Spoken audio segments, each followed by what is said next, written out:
जब ससुराल से एक बार पियर जाती है तो कभी देखता उन बूढ़े के हाथ को कांपते हुए जब बेटी के सिर पर रखता है ना, तो बाप और बेटी दोनों की आंखों से झरझर आंसू बहते हैं। वो जब बूढ़ी माँ बेटी के सिर पर हाथ रखती है, ससुराल के तानों को दुख को लिए हुए थोड़ा जब सिर पर हाथ आता है तो थोड़ा दुख हल्का होता है और बेटी सोचती है कि माँ और बाप के जैसा प्यार कहीं नहीं मिला। और जब तुम किसी बेटी को घर में दुख देते हो, मेरे भाइयों याद रखना, किसी पिता को मैंने देखा है, सुना है कि कई आदमी इतने मजबूत होते हैं कि किसी की मृत्यु हो जाए तो भी नहीं रोते हैं, बड़े पक्के होते हैं कि कोई बात नहीं, जाना था, संसार का नियम है।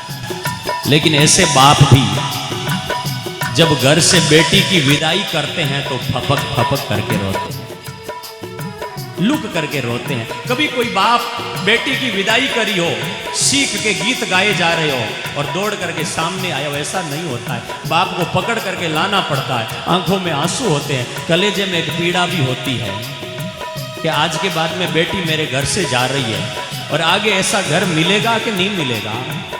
यहाँ मैंने बेटी को जितना प्यार दिया, जितना दुलार दिया, वो प्यार बेटी को आगे मिलेगा कि नहीं मिलेगा। और दूसरी बात, जब बेटी घर से निकलती है तो बाप सोचता है कि आज के बाद में ये घर मेरे लिए सूना सूना हो गया है। बेटी भी रोती है कि आज के बाद में पिताजी का ध्यान कौन रखेगा। जब घर में बेटी 5 साल की भी होती है ना, तो बाप दौड़ करके आंगन में आ जाता है और बेटी जब बड़ी होकर के ससुराल चली जाती है तो रात को रोते रोते रात गुजार देता है, लेकिन आंगन में जाने की हिम्मत नहीं कर सकता, क्योंकि बेटी के बिना आंगन बाप का सूना हो जाता है। निवेदन रहेगा, ऐसी बेटियों को कभी दुख मत देना भाइयों। और बेटी के अगर किसी स्त्री के आंसू गिर गए तो यत्रे त्रास्तून पूज्यते सर्वास्त्राफला क्रिया, यत्र नार्यस्तु पूजनते रमनते तत्र देवता। हमारी संस्कृति कहती है कि किसी स्त्री की आंखों से आंसू गिर गए तो वहां सब कार्य निष्फल हो जाते हैं।